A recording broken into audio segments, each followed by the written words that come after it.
All right, welcome back, everybody, to the Draft Degenerates podcast. It's just me and Dalton tonight. I think Jake had to do something with like his girlfriend, whatever that is. I don't know. I couldn't say anything about that. No, I'm just kidding. If Jake, if you watch this, we're just messing with you. But no, it's just gonna be Dalton and I this week. We're gonna break down tight ends for this class. It's an interesting group. Yeah, Is that kind of the way that I would want to let's phrase put it? it this way: it's not last year's group. Yeah, it's definitely not. I mean, then again, last year's group was hilariously good. Yeah, Like, hilarious. Yeah, and they were also hilariously good in the NFL in year one too, which is great to see. yeah. So Um, probably guys probably should have actually gone even higher than they did. you can make a good argument for sure at this Yeah, point. I mean, definitely, especially because you think of how the difference between the getting picked where in the first round with the top two guys versus yeah. where Harold Fannin should have been drafted. Bannon and Gadsden. Gadsden too, yeah. Gadsden, he kind of cooled off a little bit, but it's still really impressive what he did. All that stuff. The tight end class last year, yeah, certainly shouldn't be comparing that class to really most tight end classes, No. to be fair.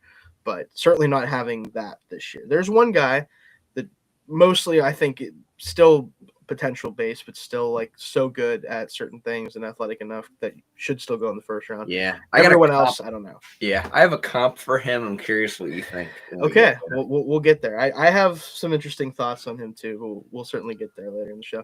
We're doing our top 8 for this one because one, we do have a first round mock, our first of the year. I know that we've only gone through most of the offense so far. We'll be hitting offensive line over the next couple of weeks. Probably split those up. We'll see, but we still want to get into the mock draft season. Obviously, that's what people are talking about. The majority of the draft is set. Obviously, the non-playoff teams are set at this point, so we have a good idea of what the top teams are going to be doing, prior to trades and things like that.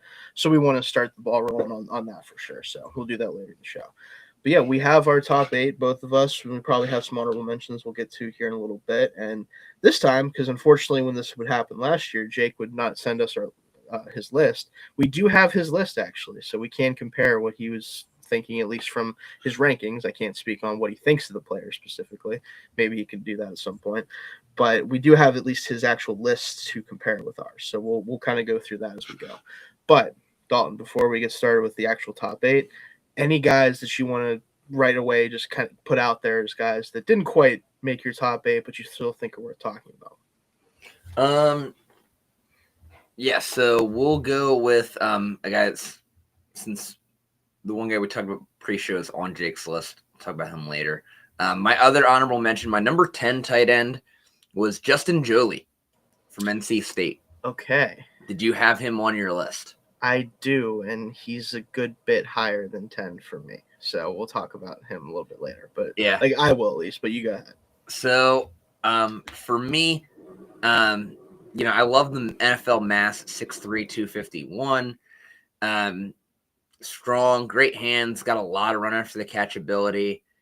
For me, I just kind of worry with his size. He is kind of slow for 4 years, and the blocking technique is just not quite there. I have a 5th round grade on him just because I just don't know, with the way his blocking is right now, I just don't know what his role is because I don't think he's athletic enough to split out and be a move tight end. Just because I just don't think the long speed's there. And yeah, and the size is okay for an inline tight end. But again, the blocking technique, I just don't know if it's there. I think he's one where he still has eligibility, right? Or is he I think that he might. I think I can answer that for you right now. He is a senior, so no. So okay. He's out of eligibility. Yeah. That's kind of part of it too. I like to have seen him develop a little better with the blocking side of things. But I mean, 5th round grade, he's still, I think, a good day 3 prospect. I just think the ceiling's pretty low on what he's going to do at the next level. Gotcha. Okay, so I can understand some of that. I do think I'm higher on the athleticism with him than you might be. I don't think he's necessarily a burner, but I think when I watched him, I could tell that he was a receiver back at his UConn days, where he developed into being a tight end over time. The receiving skills is certainly there. Absolutely. And I'll just let you know right now, since we're talking about him, and it'll just save us time later. He's number 4 for me on my list. He, to me, his receiving ability, specifically as a ball winner and a guy that has just really elite ball skills, I think, for the position, which makes sense because of his background, right? Like, it'd be kind of weird if he wasn't strong in those areas. Just make him a unique matchup, I think, especially for linebackers and safeties, where even if he isn't necessarily as explosive as some of the other guys that usually fit this role, he's going to be able to make plays over the top of those types of players and be able to use his body to kind of create separation as well, even if he isn't necessarily an elite athlete vertically. And the effort level with everything he does is just so impressive. I know the blocking technique is kind of iffy, but I think he has the size and the effort to get there at some point. Yeah, It's just, again, like at the NFL level, you hope that he can develop that a little bit more if he gets with the right guy as a tight end coach and honestly, like just a blocking scheme in general. I think especially like as a zone blocker and a guy in the move, he can really be effective. And if you line him up in the slot and kind of throw screens behind him and run his way as a slot receiver, I think he can definitely block those types of players on the edge. But again, the guy with this type of ball skills and enough like after the catch ability where he's just really tough to bring down in a class that I just don't think has many special athletes, especially. It doesn't have a lot of guys who are really impressive role players as blockers or something like that. He ended up just higher on my list because of what I think he brings to the position. Yeah. And in all fairness, like he is probably the guy I watched the least out of this group. So I might need to go back and watch him a little bit more. Like there's a play, by the way, that it's not like it really isn't a scouting note. It's not something that you can really put as like a positive or negative. It was just an insane thing. You may have seen it or might not have. There was a play where he catches a ball down the field. He gets open down the field. And you can tell almost immediately as soon as he starts running, he pulls his hamstring. Like it's very obvious that he hurt himself. You do a Greg Jennings? Yeah, he did it legitimately. He scored despite it, and he literally dragged himself to the end zone essentially. Put the team on my back. Like actually, it was insane. It's an insane watch. Like definitely, if you haven't seen that play, again, it's one play, but it just the effort level and like the tenacity is just very evident in every way that he gets the ball and just every part of his game. So I think he's definitely going to be an interesting guy. Now, do I think he's going to go as high as I would project him? Probably not. For a lot of the same reasons you talked about, I think some teams are going to view him as maybe too limited in certain aspects. But again, in a class like this, I think that he fits into that category as like a true weapon as a receiver. Yeah, definitely higher floor than some of the guys I have higher than him, I think. Yeah. I think the ceiling is the issue. And there's actually a player that I think we could be far apart on because I know Jake and I are far apart on that I think is kind of the opposite of Jolie in a lot of ways. Yeah. And I feel like I'll just be on the opposite end of the spectrum with maybe, I don't know about you, we'll see, but definitely Jake. So we'll maybe talk about that player later. But any other honorable mentions? I have one that I definitely want to talk about that might be on your top 8. I know it was on Jake's too. Do we want to get Jake's 7 out of the way? Yeah, Oscar Delp, the tight end from We'll get into the Oscar Delp of it all. Yeah. Buddy, I don't know if you're an NFL. Like, I have him at 9 because, like, yeah. I do think, like, he is such a good, like, route runner. Yeah. And I just don't think he's a starting NFL tight end. No, and, like, he doesn't necessarily have to be, but, like, he just hasn't produced. And, like, you could argue that it's something to do with Georgia or whatever, but Georgia's used their tight ends very effectively throughout the kind of the era that we're in with Georgia football. I just have a hard time thinking that they think he's worth targeting and just not doing it. He's just he is Salvation Army Brock Bowers. Right, and maybe that's enough to make a roster as a tight end too, and that's fine. Yeah. But I don't think Bowers he stands out. Right, I just don't think he stands out in anything. Yeah, and also I think Bowers blocked harder than him. Right, the effort was always there with Brock. Yeah.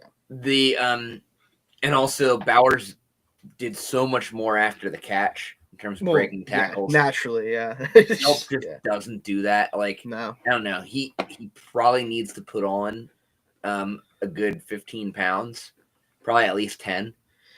Yeah, I just don't know. But then is the speed going to go away? Yeah, his contested catch rate is not good. Like, it just, again, like, nothing about his game stands out, unfortunately. Yeah. And it doesn't mean he's not going to make the league or anything like that. I just don't see a guy that's really going to make a huge impact. Let me put it that way. But then again, like at his size and athletic profile and his route running, there's no reason why it shouldn't, like it couldn't work. He could just be one of those guys that ends up being a much better NFL player than a college player. Yeah. I wouldn't rule that out entirely, but again, like when you're at a big time program for as long as he's been at, and you not just working. he just never produces. Like it's just going to be hard for me to Yeah. take you seriously until you do. Which at this point, now for him to do it, he's going to have to do it at the next level, which should only be harder theoretically. Yeah. So I get why, and Jake had him at 7. Yeah. Just so everyone knows, I'm- I kind of understand why. Like the potential could theoretically be Yeah, there, but we just absolutely. haven't seen anything from him. Yeah. I have a 4th round grade on him. Yeah, I'd have him somewhere on day 3. Like just basically take a flyer, see if maybe there is just something weird going on with Georgia, or they just weren't using him as much as maybe they should have. But he's certainly an interesting guy.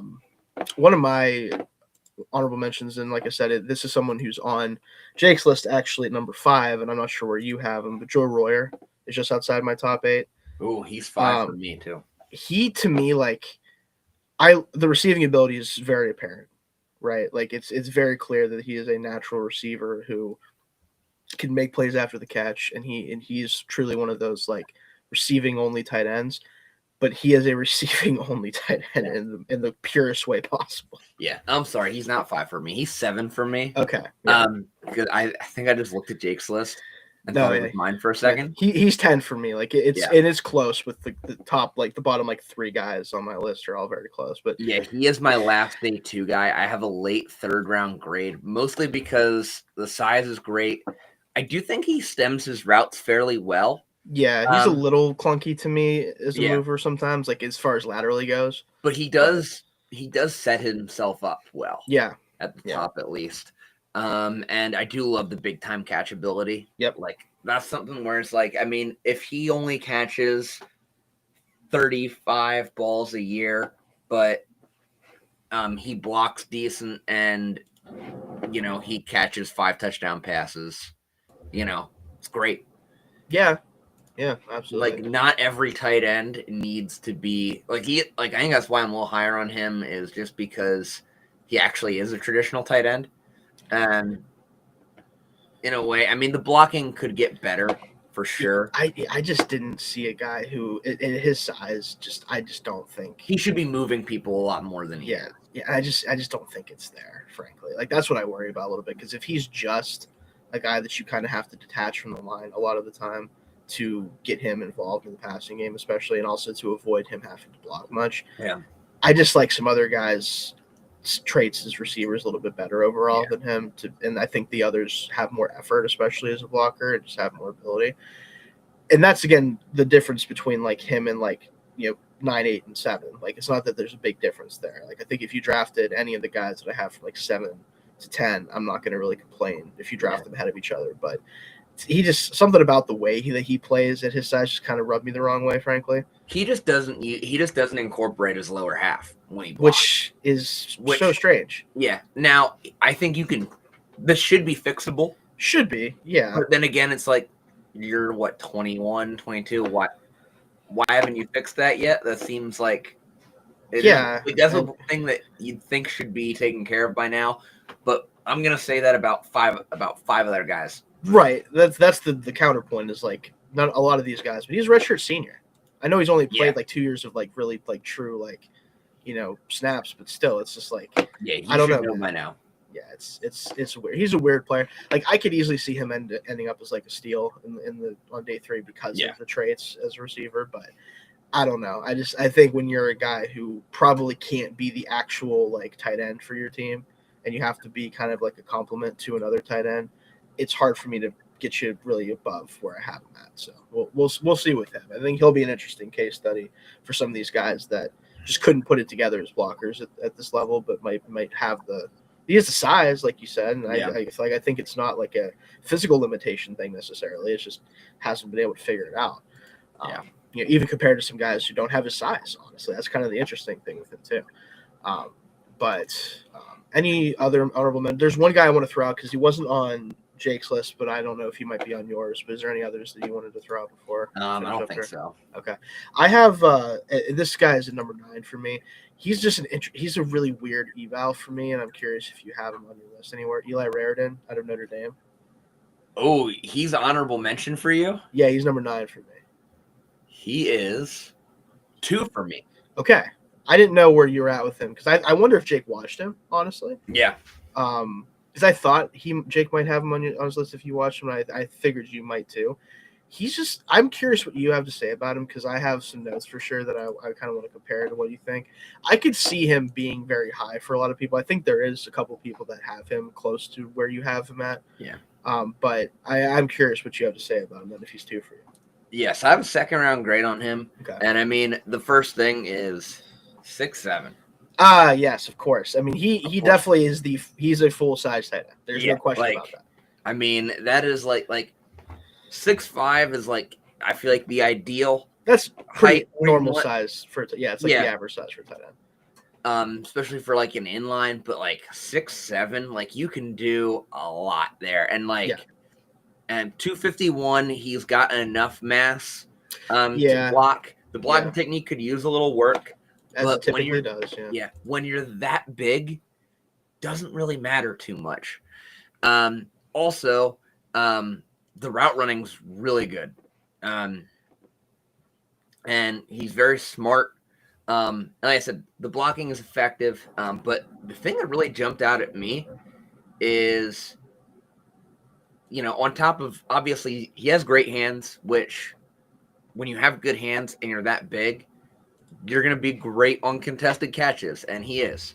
But also, he is surprisingly nimble after the catch. I was very surprised at how well he moved with the ball after the catch on some plays. I mean, the speed is okay, but it's kind of like Jolie, but I think a little bit better in terms of because he's, I think, a little faster. But yeah, he can act. He's not just as a receiver. He's not just a possession receiver. I think he can get you a little bit after the catch.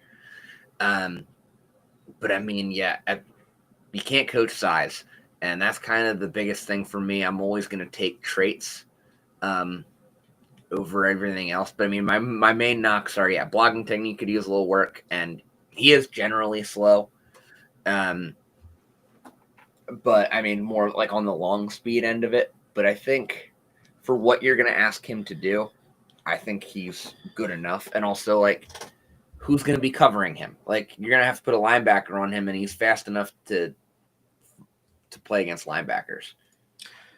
Gotcha. So I think I somewhat agree with some of that stuff. So I think the best way to do this for him is kind of read my notes on him.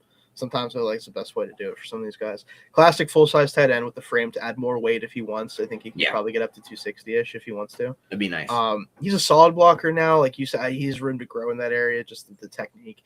I will say blocking on the move, I think from when I watched him, he was very hit or miss. I think partly due to one of my concerns with him is I just don't think he moves fluidly whatsoever in the open field. Fair. I really don't. I think he has a lot of trouble turning and doing that type of stuff. So whatever his targeting system is off a little bit, he can't really recover to catch a guy in the open field as a blocker.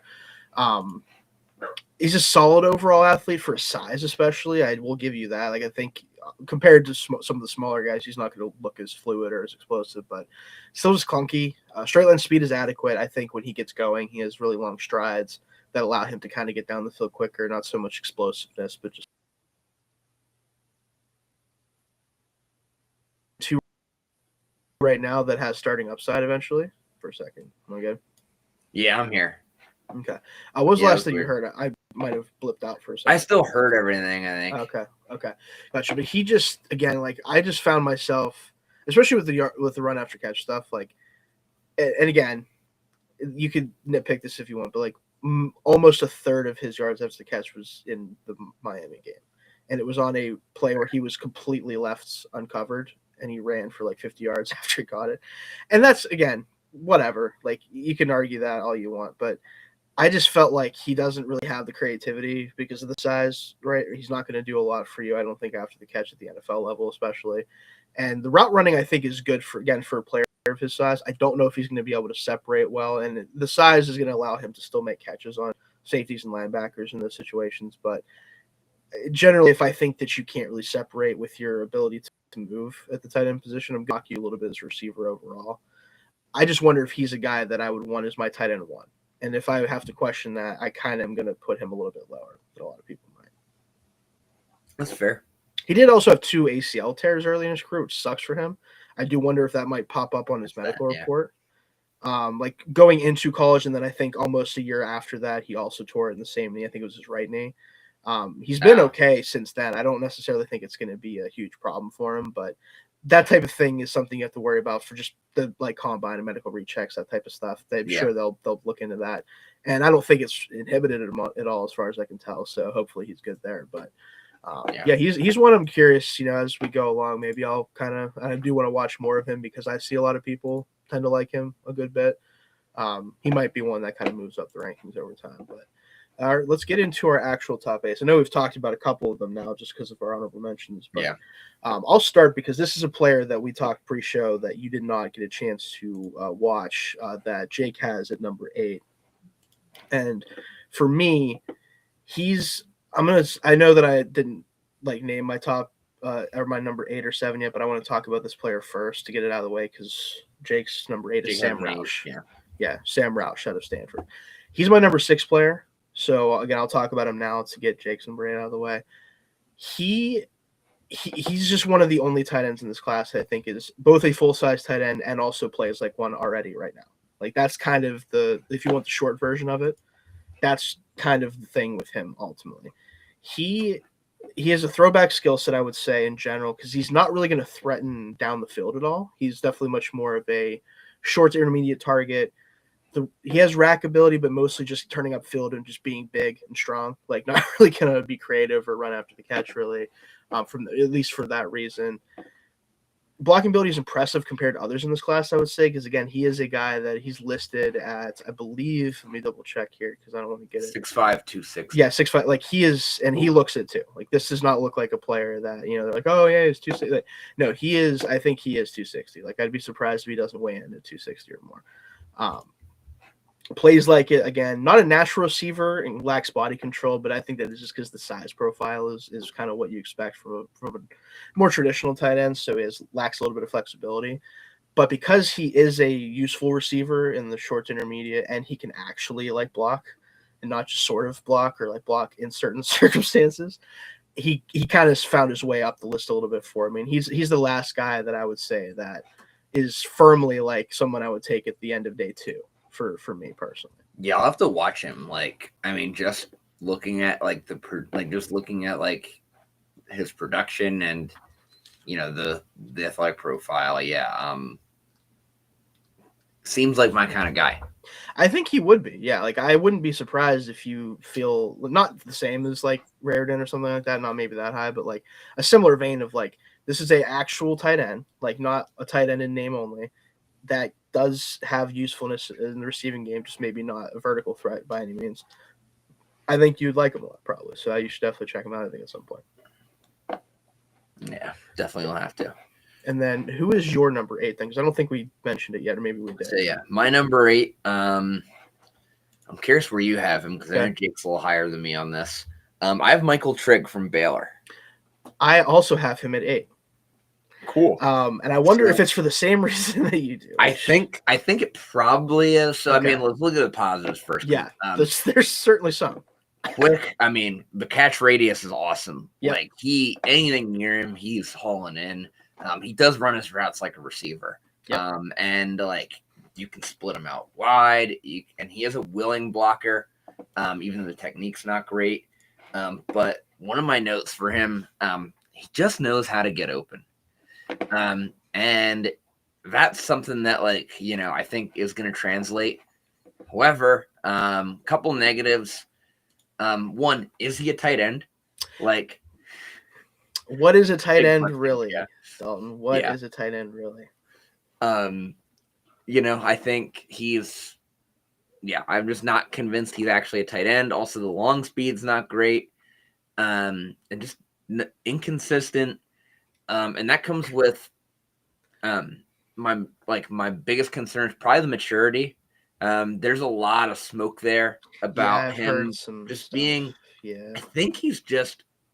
It's kind of like we talked about this last year with James Pierce.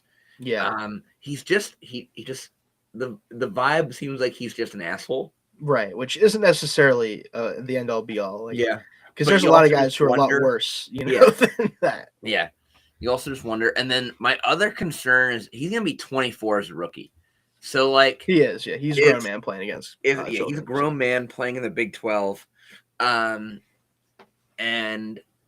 like I just don't know what the ceiling on him really is. I have a 4th round grade on him because like, I mean, the way he gets out, if he can keep getting open like this at the next level, like he's going to be extremely productive. He just is. But and I know a lot of people are really high on him. I can't have when you're 24, when you have some of the other concerns about like just like the it's just a lot of like, where's his head at?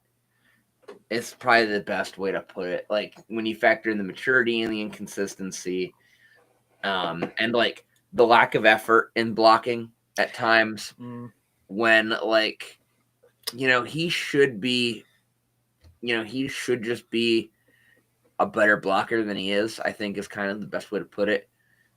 Yeah, I just don't know with him. I'm curious what you think. It's a lot of the same stuff. So I'm going to start by saying I have a comp for him that's not a player comp. It's a like reasons why I'm concerned about him, and I wish I would have paid more attention to comp. Not that I'm giving up on this player, because I think he has a better chance now that he's in a receiving room with nobody except for one player. But he is the tight end version of Adonai Mitchell, where he has insane flashes of brilliance. Like some of the best plays you will see from any prospect in this class, not just a tight end. Yeah. You can find this on his highlight tape. If you just watch the highlights of Michael Trigg, if you were someone who does that, like if you were someone who does that, which hey, you gotta start somewhere. But if you just watch the highlights of this player, you're going to think he is like a slam dunk, like holy shit, what is going on here with this guy type of player. The long speed isn't quite there, like you said, Dalton, but the explosiveness, especially the initial explosiveness, holy shit. Like, it doesn't really matter if you're not, like, super fast in a straight line, if you can get off the ball the way that he does and do some of the stuff he does as a route runner. The problem is, not a single thing he does is consistent. He is not consistently good at anything, because the things he is really good at, they are only mostly flashes, like we talked about. When the flash happens, you're like, oh, shit. But then the rest of the game happens, you're like, oh, he didn't really try very hard here. He doesn't play through contact nearly well enough, in my opinion. No. When he doesn't separate with his explosiveness and his athleticism, he just can't really do it. That's a problem for me if you're going to play tight end, because you're just going to deal with contact, like you just are. Yeah. That's part of the deal. Is he a tight end? Like, and if he's not, he acts like a wide receiver in every way. But that's the problem, is if he isn't a tight end, if he's not going to play that position really at all in the NFL, he doesn't have the consistency with his hands or his ability to, as much as the contested catches sometimes are brilliant, they're also just completely inconsistent. I don't really know what role you would put him in where you feel confident that he's going to be an impact right away, outside of a few weeks. Like, he's a guy that's going to catch 3 touchdowns a year, all of which are ridiculous, and maybe nothing else the entire time he plays. Like, and if that's good enough for you, and like on day 3, if that's where he ends up going, that's okay, I guess. But I think he's probably going to go higher than that, because he's probably going to look really good in shorts. He's going to do the stuff in the scouting combine and blah, blah, blah. But I just don't really see a player that I think, one, can play the position really at all, other than like the pseudo tight end position, which we know is a thing at this point. And he just, again, the blocking effort, the effort especially sometimes, man. Yeah. Like, come on. Like, you gotta at least act like you care about what's going on. Like, please. You're kind of trying to play in the NFL. Like, you should probably care a little bit more about some of this stuff. So he's an interesting guy. I bet Jake is just like enamored with the flashes, and I have no problem with that. Yeah, I don't have a problem with that. I just simply can't do it, because I've seen too many guys that look and play like this just not do it at the NFL level. I just thought of a comp for him. Oh my gosh, okay. This should be good. He is Thad Moss if he was actually talented. That's a name I have not thought about in a minute. That's awesome. Thad Moss. Isn't it funny that somehow, like, despite like sort of getting farther than a lot of other like NFL kids, he's somehow like the most disappointing NFL kid? Absolutely. Like, isn't it funny? He's another one where like the highlights were awesome. Yeah. But The highlights are not all, unfortunately. No. Yeah, but Now, that's again, Trig is much better than him. To be yes, very, very clear. I think so as well. But it's still just But, like, yeah. no. But all right. So Delp was 7 for Jake, so we know that. Who is your number 7 tight end? So my 7 was Joe Royer. That's right. So Joe Royer was 7 for you. My number 7 player, and I wonder if you have this guy on your list, and he's one that I feel like he ends up is because I think he's just pretty good at everything that they asked him to do. And that's good enough in this tight end class to make me think you should be around this point in the rankings. Josh Cuevas from Alabama. Not sure if you watched or ranked him at all. I watched a little bit of him. Okay. He is I don't know if I watched enough of him to. I mean, I did give him a grade. Okay. But he was like pretty far down for me. I have a 7th round grade on him. Gotcha. Okay. So for me, this was a guy that I think was really underutilized at Alabama until later in the season. He definitely kind of broke out late once their offense kind of got weird and Ryan Williams like couldn't catch the ball. It was a whole thing. Alabama's entire season was just funny in general, but like there's a lot of stuff going on. But he started to break out a little bit later in the season. I think he's a solid all-around athlete with a really strong build. He's a little bit shorter, but he is like well built. He's in that 250 range, but about 6'3". Blocking isn't consistent, but he has the build, I think, to improve on that. Like, I don't think there's anything outside of the arm length is maybe an issue against like true like ends and stuff like that, which again, you don't want him blocking a ton anyway. But that might limit him a little bit. But physically, in terms of strength and profile, I think he's fine there. Can play multiple alignments. I think he could be like a wing back for you. Can kind of line up anywhere.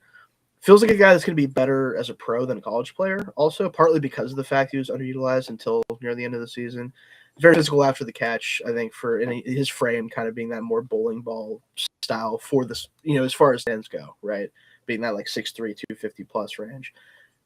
He's just, at the end of the day, I saw a player where I'm like, this guy feels like he's going to be a really quality tight end too, at least on Sundays. In this class, that gets you 7 for me, kind of. So, yeah, that's fair. I think tight end 2 is like his ceiling in the NFL. Right, and that might be the case, possibly. My issue. I do like the blocking technique, and he does have like the NFL mass at 6'3", 256. But and he is competent enough of a receiver. But 5th-year senior with, I believe, if my math is correct, 119 total catches in his career. So that's not great. Yeah, the overall production profile, again, that's kind of the problem with him. Yeah. The more I watched of him, I'm like, man, he probably should be getting the ball more than he is. And that's kind of the Oscar Del thing, I guess, too. But, like, I feel like he was more effective as an overall tight end, despite the lack of production than Delp. So he's a little bit higher. My other concern with him is that despite that mass, he did not move people the way I would have expected him to. And like, if you're really going to be mostly a pure blocker, that's kind of something I'd like to see. Also, I'm just worried that he's not fast enough to play special teams. And I don't know. I just worry if he's not able to get downfield enough to be a gunner on punt. Like, do you really want him? Or, I felt like the athleticism overall was pretty fine for a player of his profile. Like, maybe not enough for what you're talking about, but like I just felt like he would fit pretty well as a tight end too for a lot of teams. Because like if you're going to be a tight end 2, or at least, I mean, he's going to start out as a tight end 3, I think. Yeah, I mean, a lot of guys in this range are probably going to. Yeah. And do you want your tight end 3 to be a core 4 special teamer? I think. Probably. And, when you're just talking about filling out a 53-man roster, I think that's kind of where I get a little worried. Potentially, I definitely can see the vision there. Yeah, again, like with a class like this, it felt like this was a guy that kind of does everything pretty well for me. And there's so many guys who I think are kind of specialists in a lot of ways, or at the very least don't have the complete package to play the position, even like mostly. At this point, most guys don't play a ton of their snaps in line all the time, right? Like, it's kind of what it is. But I feel like there's a lot of guys where I'm like, I don't know if I want you on the line more than like 20% of the time. And that's just not awesome sometimes. Yeah. Like, to kind of fill out your roster. But I think he can at least do that more often than some of these other guys could. And then 6, I think we're on to 6 now. So Jake had Jamari Johnson from Oregon, which I did not watch for this because bless you. Oh, man. There you go. The old 3 times. Oh, yeah. Third time's a charm. But again, he had Jamari Johnson at number 6. Jake did. I did not watch him. I think you said also I did Dalton, you not didn't get watch to him. either. I just have a feeling he's going to either go back to Oregon or at least stay in college to some degree. I agree. That's kind of where I was leaning. I think I think that's why I didn't watch him, if I remember That's correctly. why I didn't, at least. I don't, you might have also had the same thing. I do know a lot of people like him, so I am not saying he wouldn't be high for me if I watched him, but he feels like a guy who probably wants to be the tight end 1 in Oregon next year. Realistically, that makes a lot of sense. So, who is your number 6 then? I don't know if we got to that. So my 6, another guy, none on Jake's list. Curious where you have him. Okay. Jack Endry from Texas. I have him at 5. All right, we're right on the same page. And Roush was 6 for me, so we're at 5 now. Which Royer was 5 for Jake, but throwing that out there, we talked about him earlier. So So Endry's sure-handed is the first thing that jumps out at me. Like, really sure-handed. It's awesome. Very much. So. And I mean, he's athletic, good route runner, and he's just tough. You know, his blocking technique is sound. I'd like to see him finish his blocks more. He's a little on the smaller side, which hurts him a little bit, but he certainly has the ability to do it. Play strength is my other big concern for him. But the thing that does make me overlook that a little bit more, and why I have a late 3rd round grade on him, is he's a true junior. Yeah. So that's a huge plus for me. Is that like I think he can get a little stronger, and as he grows into his grown man body, I think that stuff will even out. And I mean, I think there's a really high ceiling on him when you look at just how good of a receiver he is. That's kind of the big thing for me. I mean, again, this is another player where I think just reading the scouting report that I have on him is pretty, self-explanatory. Smooth mover, smooth mover that lacks a little bit of size for the position, but like you said, maybe he can grow into his body a little bit more. Will be best as a slot wingback player, primarily at the next level, I think, just because of that size profile. But has the effort needed to survive as an inline player when asked to do it. Not overly explosive, but savvy route runner and understands how to uncover against zone. I think he did a really good job with that at Texas. Especially when I watched the Ohio State game, I feel like Texas might have won that game if they just threw that guy the ball more. Yeah. Because he was always open. Yeah. Like, legitimately always. I'm like, I know that was when Arch was not good version of Arch, but like, correct. Come on. But like, come on, man. Like, that felt like easy money a lot of the time. Like, that Texas Ohio State game, I'm very curious to see what would happen if you ran that game back.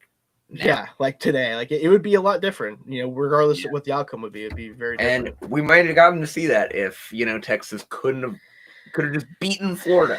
Yeah, Florida taketh, Florida giveth away.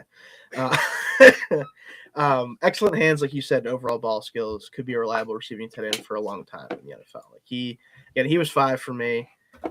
I think that he's probably the most like. If you're looking for the highest floor like receiving tight end in this class, like as a true can go out for routes a ton, can get a lot of receptions for you and be a reliable player, this is the type of player you want to draft. Like if you don't have that guy and you want that player in your offense, this is probably your safest bet at getting it. Yeah. I agree. And then I don't remember if we caught your number 5 already. We did not. Okay, so you're up here then. Very curious to see where you have him. Another guy, Jake did not have him. I have Daquan Wright from Ole Miss. Okay, so I didn't get a chance to watch him, but I've heard so much about him, and I was mad that I didn't get to watch him. Yeah, I kind of found out about him late, so I'm definitely interested to hear what you have to say, because I wouldn't be surprised if he knocks somebody off my list based on what I've heard. So 6'4", 255. Athletic. I've heard he's bigger than that, actually, by the way. I wouldn't surprise me. He looks bigger than that. I heard he's in the 260s. I'll tell you what, for how fast he is, if he's 260 and still runs like what I think he's gonna run, it's gonna be interesting. Okay. I have heard that though, so we'll see.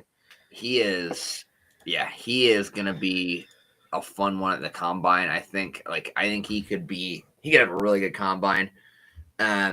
He's a yak machine too. I mean, he's just a guy that, especially in Kiffin's offense, everyone's just open already. So like he doesn't have to get open. And we talk more about that in a second. Kiffin just found ways to scheme him open and give him the ball, and then he just does a lot of damage. There were a lot of plays too where I think they kind of line him up in the backfield. And I think he had a handful of carries this year too. I can tell you right now. He only had one carry this year. Okay. But I think they did a lot in the screen game with him. Oh, I'm sure, yeah. The guy has profile, yeah. Yeah. But I do worry about his route running. That's kind of my main thing. I do like that you can align him in a lot of ways. He is smart, but he's a very stiff route runner. I mean, if he's as big as is what I've heard, I kind of get that. Yeah. So, but it almost doesn't matter. Like if you can just have him take a step back and catch the ball and then just run through a bunch of people, it's not going to matter. The other concern is the blocking technique is not great. Like it's still blocking for him is just generally a work in progress. Like in terms of like figuring out how to block people and like the technique, hand placement's really rough. Like he's going to get called for holding a lot. That's kind of the issue there. But man, like the tape is just too fun for me to not like want to draft him on day 2. Okay. And again, he was 5 for you, right? Yeah. So I think one of the things like that led me to get to him late is, I kind of source like a list of guys from multiple places, just kind of see like, who people are talking about. One of the things that stood out to me, and I kind of forgot to factor in what offense he plays in, but in his career between Ole Miss and Virginia Tech, which most of his snaps, especially over the past 2 years, like he's played more for Ole Miss than he did for Virginia Tech. But he, in his career, has only 15 contested catch opportunities, and he's caught 4 of them. Now, that sounds bad, but he only had 2 contested catch opportunities last year, like this past year. That is remarkable for a tight end. It's lame. And I know it's lame. Like, I know that's what it is because he creates so much space for literally everyone that it doesn't matter. Like, he just doesn't – contested catches might as well not exist. Lane Kiffin. He prefers them to not exist. So it's kind of hard for me to really sit here and be like, oh, like that's a negative on his game because who the hell knows when you're getting 2 of them a year and he's 15 in his whole career on like 166 targets. That is an impossible number for a tight end to have. And like you could argue there's reasons for that outside of just the offense. Maybe he is just good enough to not be in them very much. But it's just interesting as a point. And it's also not real life in the NFL. No, it's not. And again, does that mean he's going to be bad in those situations? I don't know. Hopefully not. He has the size profile. You think in the ball skills, I don't think were bad from what you said. Like, that is an interesting data point to work with. Yeah. That's again, welcome to the Lane Kiffin experience at Ole Miss. Yeah. It's interesting. He's the best offensive coach in college football, and that's why. Yep. That's kind of the whole thing. Right. So we'll see with him. He's definitely somebody I want to watch more of because of what I've heard about him recently, especially. So let's get into our top 4 here then. So my 4 I already mentioned was just Jolly. 4 we talked about was Michael Trigg, so he's higher on him than us. Yeah. Did you say your number 4? I'm not sure. No, I did not. Okay, so who do you have before? I think I'm 1 spot behind you guys, would be my guess. Gotcha. I have Eli Stowers. Yep, he's 3 for me as he is for Jake as well. Yeah. And I think that's because I have Raridan so high. Yep, I think that's really the only difference, I think. Yeah, which I get that. I do. Yeah. So, I mean, love the size. I mean, 6'5" and a smooth runner, athletic, high football IQ. Like there's a lot to like, and he's still new to the position, made a lot of improvements from 2024 to 2025. And there's just tons of room for growth with how productive he already is. There's just so much to like. The main concerns I have is just way too skinny to play in line at 235. And I just really worry about that play strength to really do much as a blocker, even on the outside. And still learning the nuances of the position. And I just wonder if he is just a big slot at the next level. But even if he's just that, like, he's still probably going to be pretty good at that. I have an early third round grade on him. I would still definitely be fine taking him on day 2 because I think there's a role for him at the next level. I just don't. You're gonna have to be creative with it. Absolutely. He is number 3 for me, like I said, as is for Jake. He's number 3 for him too. And he is the perfect example of sometimes a tight end isn't a tight end, and that's okay. Yeah. I do think he is primarily a player, at least not an inline player. Again, notes on him. True F tight end with impressive speed and explosiveness. Lacks the size and frame to be used on the line often, but that won't be what a team drafts him for anyway. Hands are solid, only 6 drops in his career. He has opportunities at this point, and he is dynamic after the catch. Truly dynamic after the catch, in my opinion. To me, I have a similar grade on him as you. I think I have mid-day 2 grade for him. Is he maybe Johnny Smith? Is that the hope for him? Is that he's that type of player where he's not like a true type, but he is a really explosive playmaker, outside of Pittsburgh, God damn it. Whatever. And just someone you want to get to in a myriad of ways because he can make explosives happen, right? Like that's kind of what I think that he should be viewed as, is that type of player. If I knew, again, somehow outside of Pittsburgh, despite Arthur Smith being his offensive coordinator or whatever, if I was getting Jonnu Smith not this year and every year previously, I would take him in the 3rd round and be very happy with that. So that's kind of my comp for him, at least. I don't know how you feel about the comp, Dalton, but I like that. Yeah. So again, he's not a tight end, but he is, and because he is, we have to talk about him here. But I would also be fine talking about him in the receiver episode. So that's kind of where it is, which is again fine. I think he's fine from that regard. Do we have all the same 2 and 1 that I'm assuming? Do we have? I think well, my you 3 is your 2. Right, that's right. Yeah. So Claire is 3 for you, I'm assuming, right? Yeah. Okay, so yeah.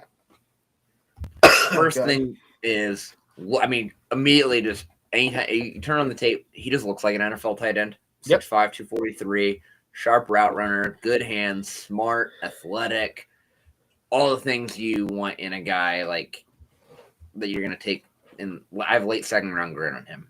He meets all the prerequisites. And like he is a willing blocker. However, so, especially at Ohio State. Very willing. However, little to no blocking ability. Like he's just horrible at it.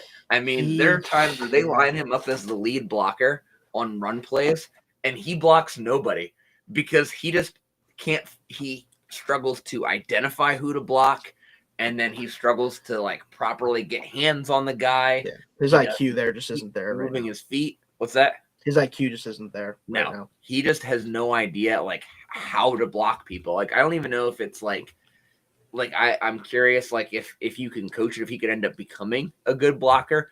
But like right now, he just doesn't literally understand how to go about blocking. Like he just literally like he'll hit the hole and like try to find somebody and then just end up not blocking anybody. And like it happens surprisingly frequently.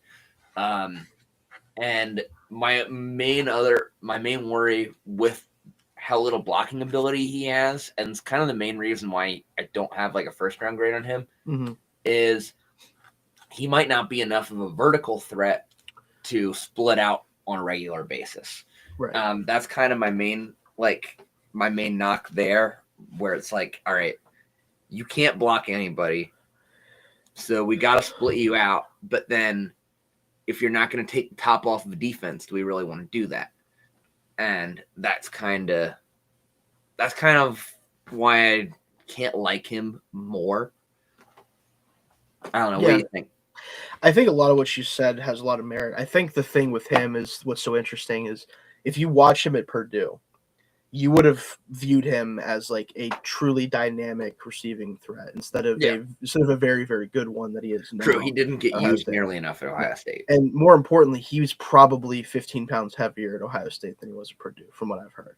He was playing at Purdue at like 225, apparently. Gotcha. Was what his playing weight was. And he looks like it when you watch what he did at Purdue. That's what he kind of looks like. Now He's basically a wide receiver at Purdue. Right, exactly. And he kind of looked like that. He played like that. And it makes sense that he was able to look the way he did as a mover at Purdue if that's what his weight was.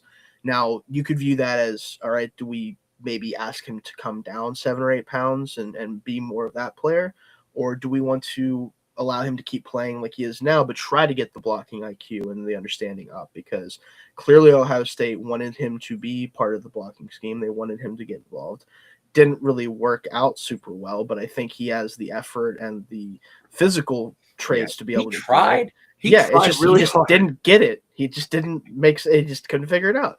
And like, do I think that he's a dumb player by any means? Absolutely not. He's a very smart player, especially as a receiver. So to me, I think it's impossible for me to say that he definitely can't figure it out. But also, this is his first year probably playing the actual position, if we're being honest about it, like in terms of the way that he was asked to do it at Ohio State. So maybe there is a learning curve that he just needed to figure out, and maybe he'll be able to do that at the next level. But to me, this is just a guy that I think can be like a true tight end one as a receiving threat. And you hope that he can be, enough of a blocker to play in line and not have to be split out all the time, like you said. Because I do think the straight line speed is really not anything special, especially at the way he's playing at right now. At Purdue, I would have said it was probably above average. So that does make me think, like, depending on who drafts him or how they view him, they could ask him to drop some weight and maybe return to being the type of receiving threat. Because then he ends up being more like a little bit, in my opinion, a little bit bigger of an Eli Stowers type, right? That we just talked about. Yeah. Which I wouldn't necessarily hate for him, but I do think if he wants to be like a true tight end one, he's going to have to figure it out at the weight he's playing at now. Because I don't think he's really going to be able to lose weight and maintain that. No, I think ideally, I think he's at the right size. Yeah. He's just got to get a little bit better blocking. Like, he's got to learn how to block. You just got to figure it out, frankly. Yeah. Like, you kind of just have to. Which, you hope in an NFL, offense and with coaching from them that they could do that. Yeah. But all right, let's talk about number one across the board, and there's a reason why. Yeah. I'll let you start. I've started on a lot of these guys. Kenyon Sadiq, out of Oregon. This is one of those situations where, even though not everything is fully polished with him, there's some things to maybe be a little bit concerned about overall. This is just a special athlete at the position. Yep. And when you are a special athlete at any position in the NFL, or at the end, like when you're going into the NFL as a prospect, it's rare that you're not one of the top ranked players at your position. And in a class where I don't think there's anyone special from an overall perspective and has a game that is like really easily translatable to the next level, and also you have special traits, it became very apparent quickly that this was going to be the top tight end in the class for me, not just because it seemed pretty consensus, but again, you cannot teach the physical ability that Sadiq has. You simply can't. We're talking in terms of just the straight line speed and the explosiveness. He's up there with anyone that's ever come out, in my opinion, just on that stuff alone. Yeah. Now, as far as an actual prospect, there's been plenty of better prospects at the position, even in the past couple of years, let alone just, period. But athletically, I mean, there's not many guys that I can even think of to comp him to that aren't like the freakiest of the freaks at this position we've ever seen. Yeah. It's just that's what it comes down to at the end of the day. Yeah, I'm very curious to see what he runs. The projected time that I saw was 4.5s. But I would be surprised if it's not low 4.5s or even high 4.4s. I think, to me, he's going to crack the 4.4s. I just don't know where in the 4.4s. I think so. If he wants to do it. That's the question mark for me, is like, does he want to go out there and do that to kind of just confirm what we already know about him?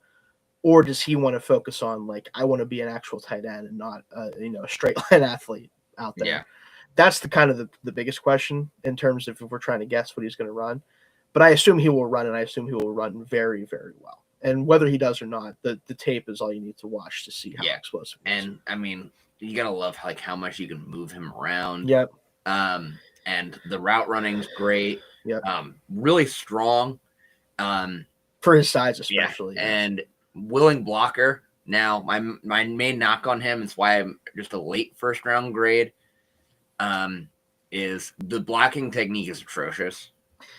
Like Yeah, his yeah. and part He's of this all is effort. probably some bitterness from that Penn State Oregon game where they decided to run a blocking highlight reel of Sadiq, and literally every single one hands are outside the shoulders, holding the shit out of a guy.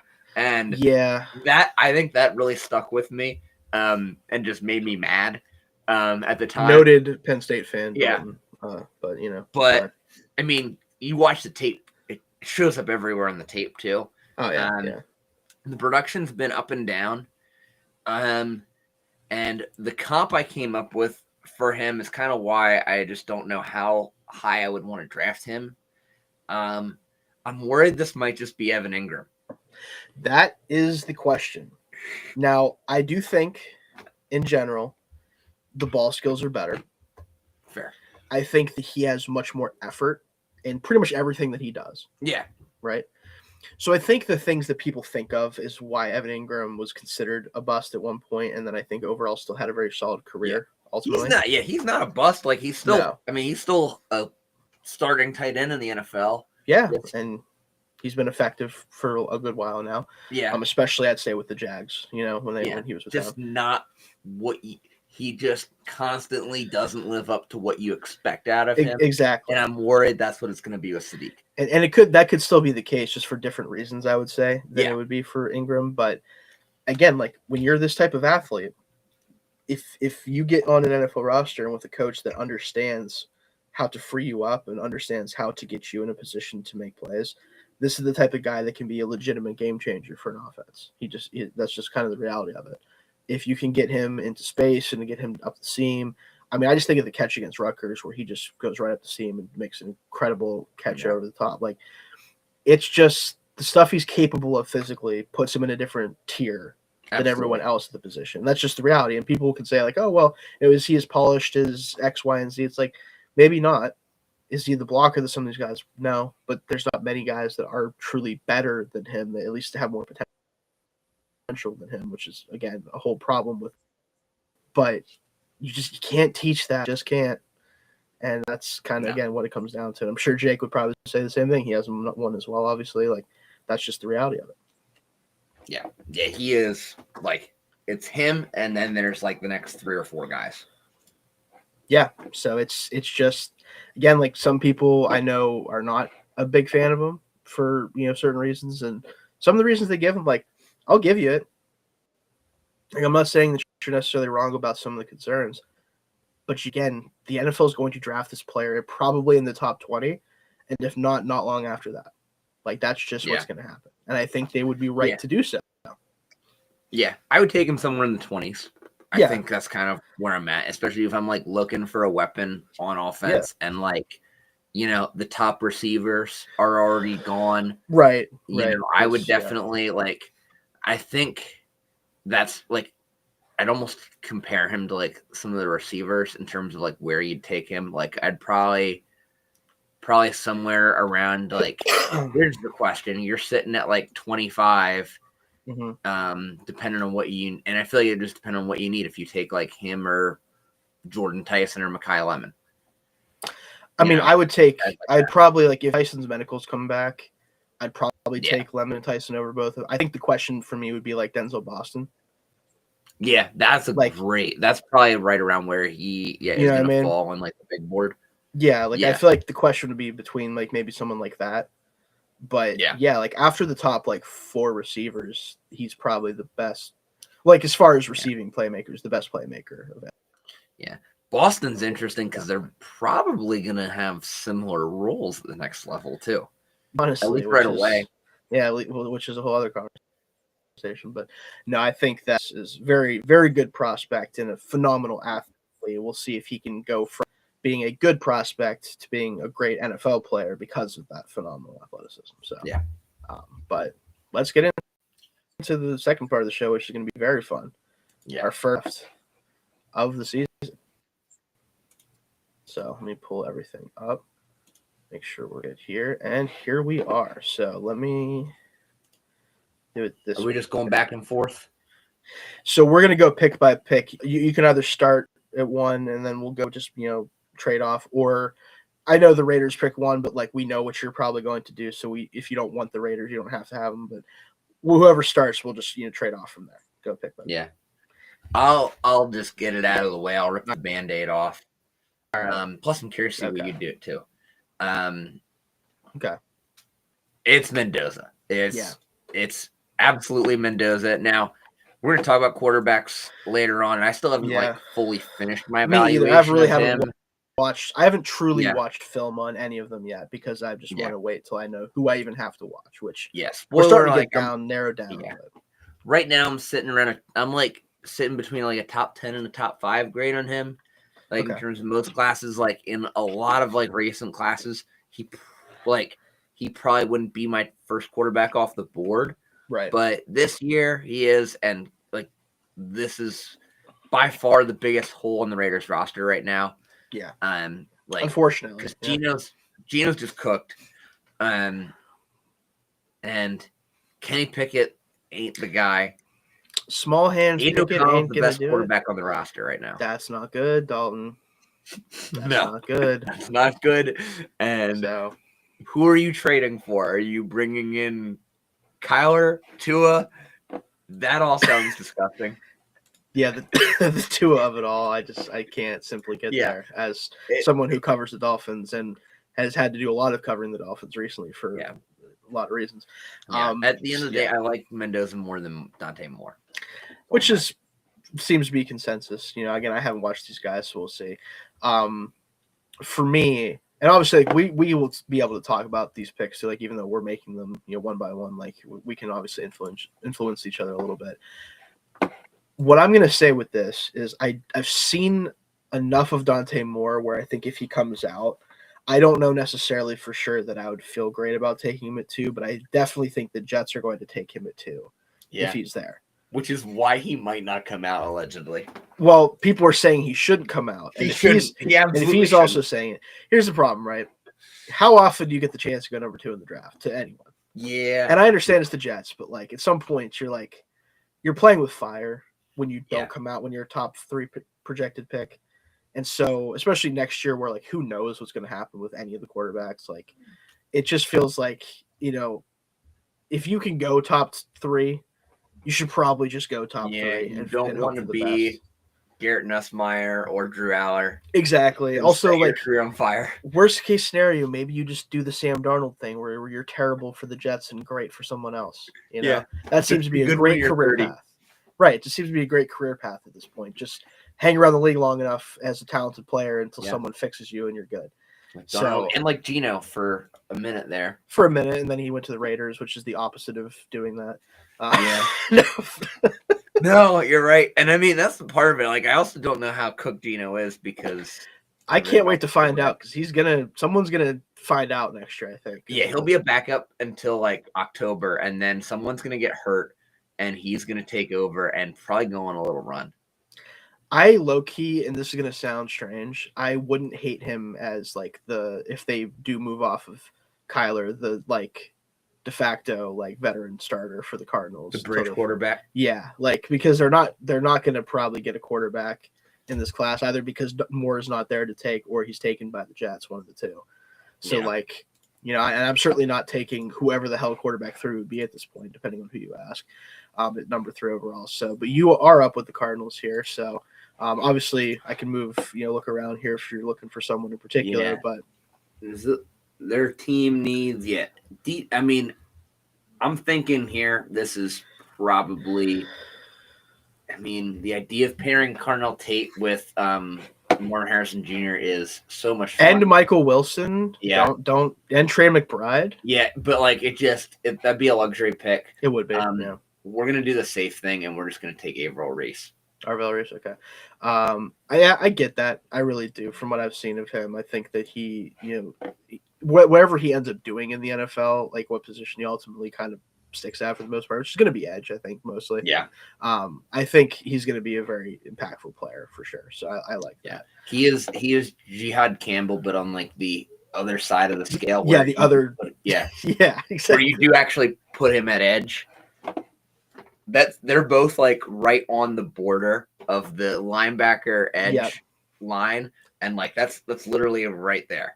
Yeah, I tend to agree from what I've seen of him. I'm curious kind of where I land with him ultimately when we get to linebackers and edges. For the Titans, um, the smart part of my brain, the part of my brain that's like they have one player on defense that I really like a lot, and that's Jeffrey Simmons, and then some other solid players, and then nothing else, wants me to take a defender here.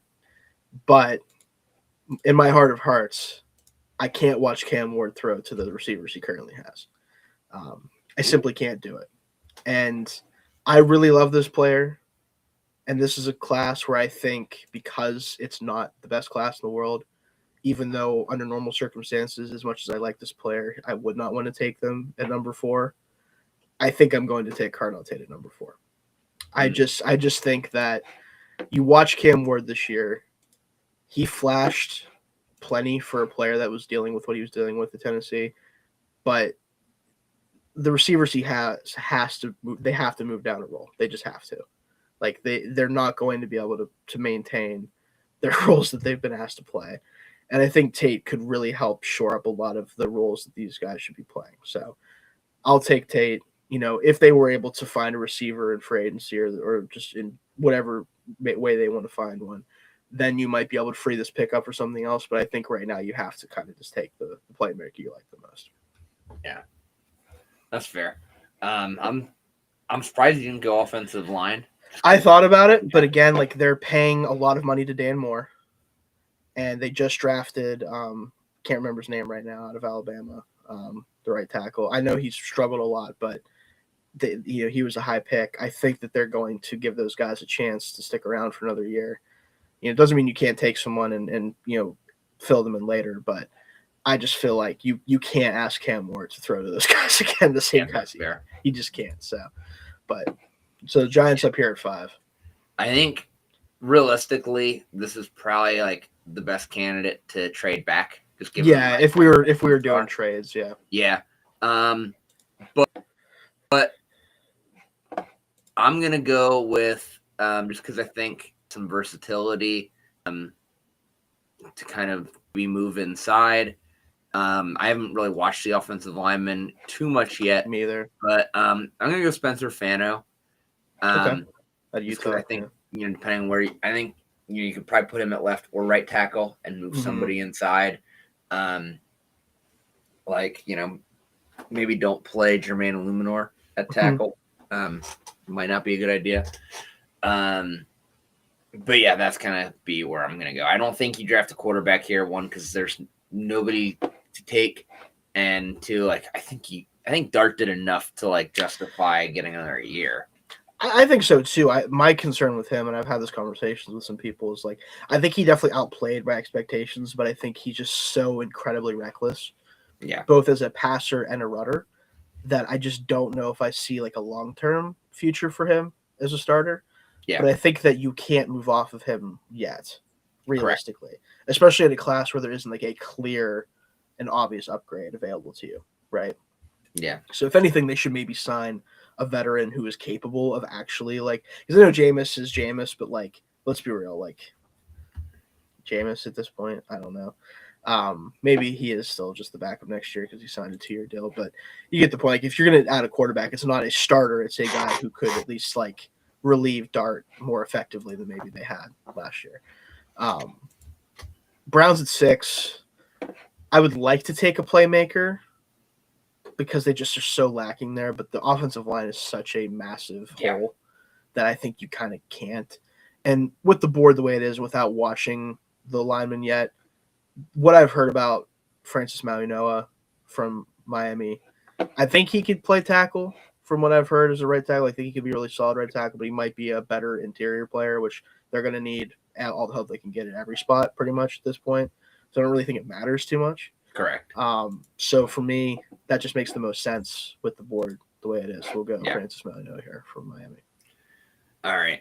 So with 2 offensive linemen off the board, we're going Ruben Bain here. Yeah, this is where he should go. From what I mean, this is probably the best fit too. Yeah. I just think this is a guy. If you're Dan Quinn, you're salivating over getting a draft. Yeah. I wouldn't be surprised if they even moved up a couple spots to get him. Right. Yeah, I could also see that for sure too. Saints at 8.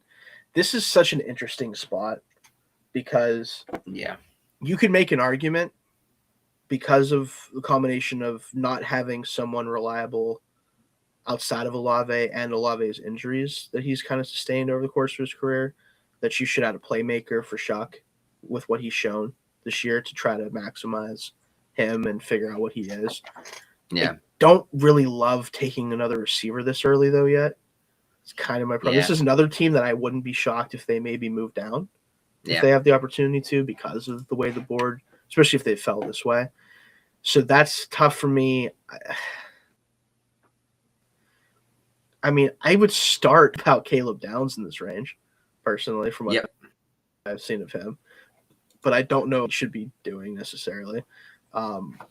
You could look at beefing up the interior again with, a guy like Peter Woods, potentially.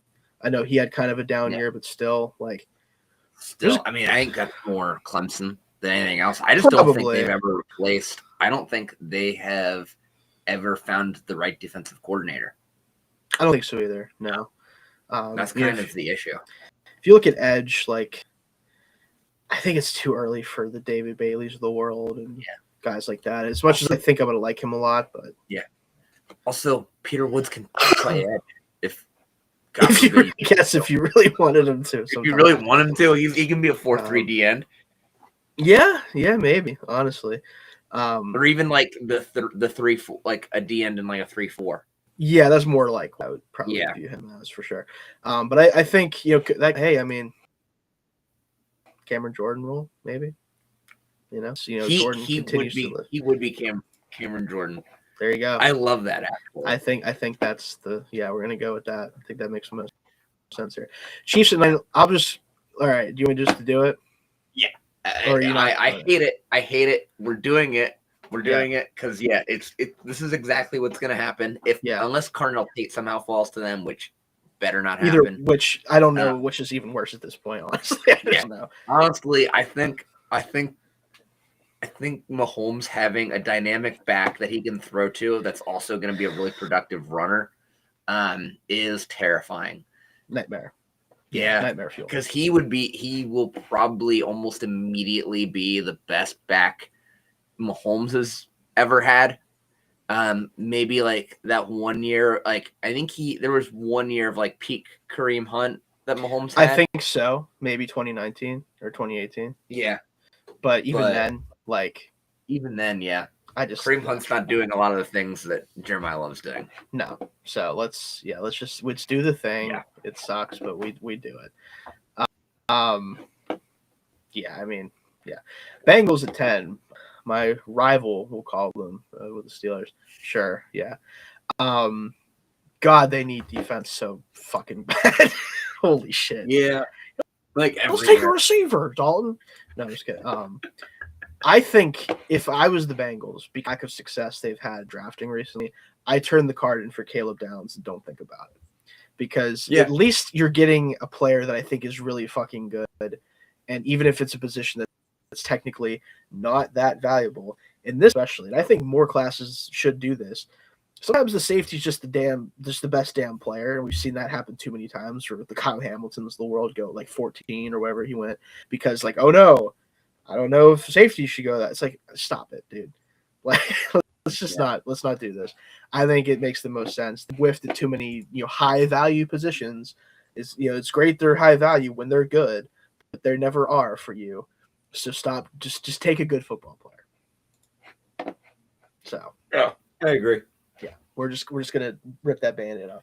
All right, now you're drafting for the Dolphins. Yeah, I'm very excited to watch the tape on him. Oh yeah, me too. Just the things I've seen people put out. I'm what the hell is this dude on? Yeah. All right. So this is, I don't even know where to go. Do you take another Alabama quarterback? No, you don't. No, I honestly, well, until McDaniel got canned, I was kind of leaning do you just give Quinn Ewers a year and either it works or you win 2 games?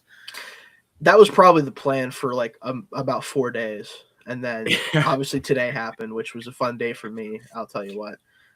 Yeah. Yeah. I don't know. We're gonna go. You want me to put any positions in particular up to look at? Put defensive line up. Defensive line. Caden McDonald up here. Christian Miller. What do we got for edge?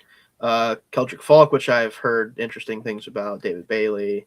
Yeah, TJ I mean Parker. they've drafted a lot on the edge. Yeah, recently. Chop is there, which he had a rough year this year. Chubb is there now, but maybe not much longer with his. Yeah. I saw like Sonny Styles was up there for linebacker. That's early for Sonny Styles. I'm not super familiar with him. Yeah, I know a lot of people are putting him in this range now, which is interesting for a linebacker. I've heard a ton of good things about him, but not watched him myself. We'll do it just for fun. We'll do Sonny Styles. Sonny Styles? All right. For the record, I would have taken Jermond McCoy probably there. Just because I've watched the Dolphins corners this year, and outside of the aging Rasul Douglas, it is a interesting watch, is what I'll say about that. But I get this. I actually think if what I've heard about Styles is what I end up seeing from him, I don't think I would hate that pick either. So there's that. Him and Brooks together would be interesting. Yeah. So we'll see. Cowboys at 12. I love that there's a need at D tackle for them, despite how much they've done at the position. Yep. As life goes for the Cowboys. I think for me, this is either corner or somewhere along the defensive front, especially with Styles gone. I would have considered Styles here because their linebacker play has been so bad. But I don't think I'm willing to take another linebacker nearly this early from what I've heard about them. I think, again, like, excuse me, I watched a good bit of Jermond McCoy because I heard about the fact that he wasn't going to be able to play this year. And I decided, during the course of the season, I watched his tape from last year a little bit. Not enough to put a final grade on him, but this dude still might be CB1 from what I'm kind of hearing, even with missing the year. So I think they just obviously got rid of Diggs. That was interesting saga for sure. I'm going to take McCoy here and help out the secondary. All right, the Rams. The Rams with the Falcons pick. Woo. So this is an interesting one. I think we're gonna go. I'm more familiar with Avian Terrell than I am Mansour Delane. So we're gonna go with Terrell here. All right, help them out with the corners. I think that makes sense. That's probably the weakest spot on their defense at this point, I would say. So it's just too what else are the Rams really gonna do there? Right. Yeah. I mean, maybe he would be interesting. He would, but they just drafted his friend, Terrence Ferguson. Not that would stop you from drafting Sadiq, but I think that the tight end room is pretty strong there in general. Yeah, that's right. They did just draft T-Frig. Yeah, so and he flashed when he was given opportunities. I will say that. I did like him this year. I will say this. Oh, good. Sorry. One also the other issue with taking Sadiq is that he and Puka play the same position. Oh, there it is. The same. Dalton loves, and not that he's wrong, loves saying that Puka Nacua plays X position that a tight end actually plays here. Yeah. Which is wrong. No, it's funny. It is very funny. I've seen a lot of. There's a lot of traffic. There's a lot of people, like respected NFL names. I think Mina Kimes is one, and it said Puka Nacua is a tight end. I mean, in a lot of ways, he's at least a tight end in the way the tight ends are tight ends now. Yeah. In the NFL, in a lot of ways, right? And that's comical, but it is true. I can't really deny it. But no, I was going to say this is the Sonny Styles destination that I'm most expecting, realistically. Yeah. Because boy, oh boy, is Levante David no longer Levante David, and neither is anyone else on the Bucs. They have plenty of issues, unfortunately, for the Bucs, but I do think that would be a really good fit for them in this situation. I'm probably, just based off reputation alone, probably taking David Bailey out of Texas Tech. They need a one-on-one pass rush runner really badly. And they didn't get it out of Hassan Reddick this year, which shouldn't be that surprising at this point in his career, but still. I think with no linebacker worth drafting at 14, this is probably the next player up for them. So, David Bailey. The Jets back on the clock at 15. Yeah. So the Jets just traded away Sauce, so we're gonna try to replace him with Okay. Lane. All right, that makes sense.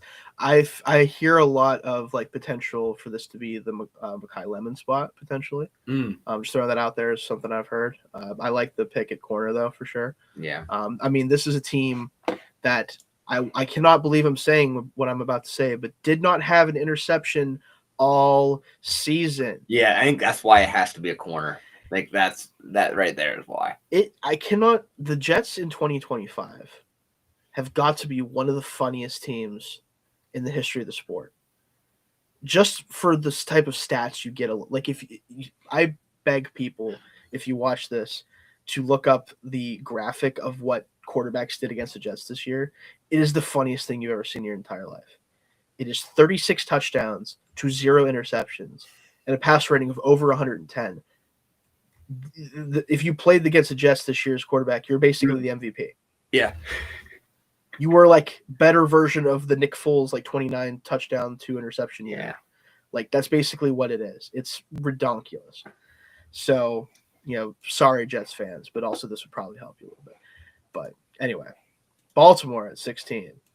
Baltimore. Oh my goodness. I'm very curious to see where you go with this. I have a guy in mind.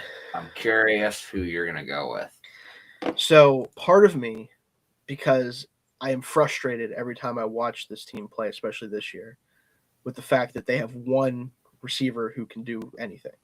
Yeah.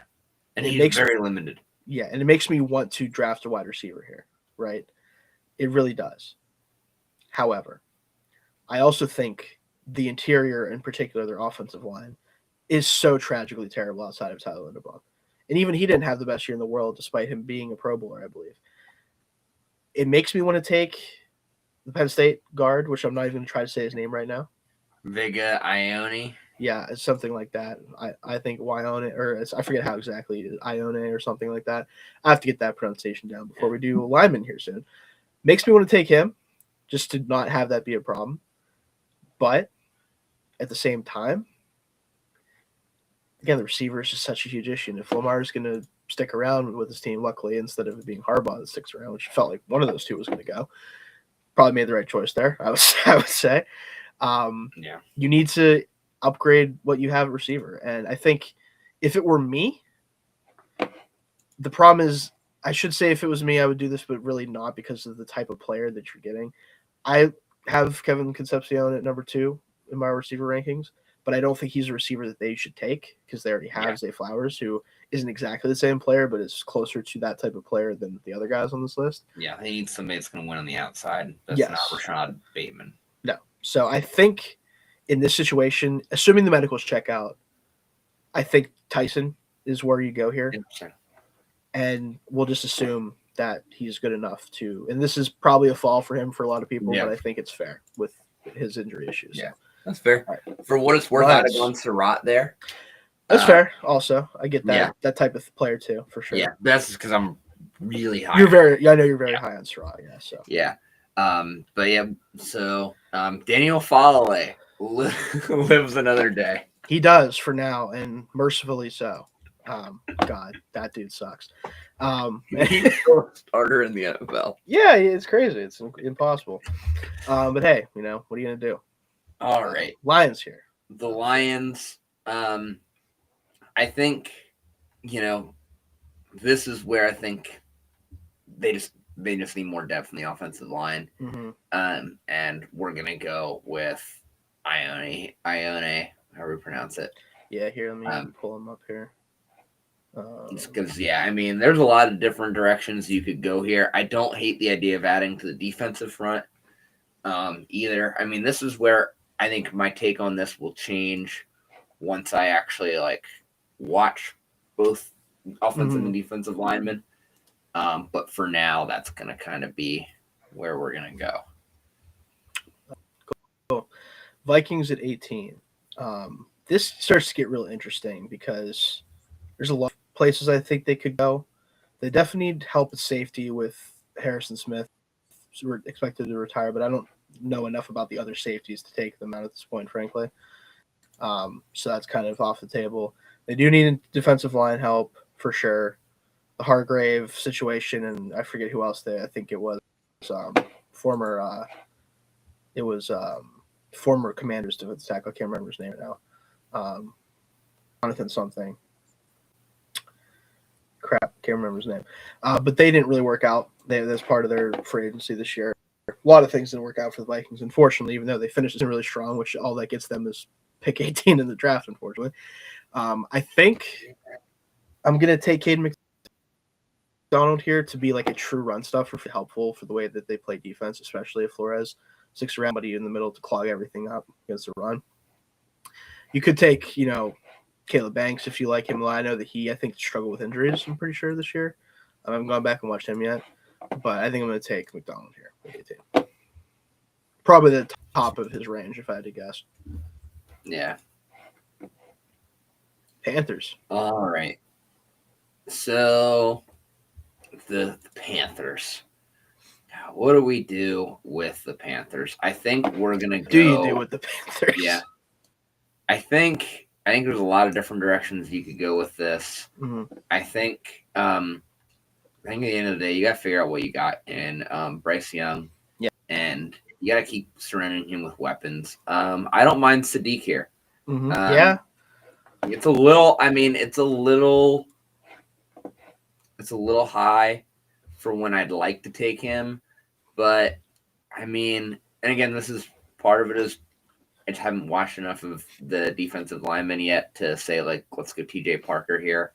Right, yeah. Also, I just don't know if edge is as big of a need right now for them. No, Score played really well this year, and you hope that maybe someone like Amon Mielon can also, develop and stuff like that. So yeah. So, you could go Lomu here, but I think we're going to go with Sadiq. All right. Kenyon Sadiq off the board. Their tight end room is kind of full right now, but none of them are nearly the type of player Sadiq is. I think. Yeah. Really what do they have right now? Tommy Tremble, Jatavian Sanders, and Mitchell Evans from Notre Dame last year. They also have. All of them have their roles, but they're not the player that Sadiq would be. No. Like you could honestly.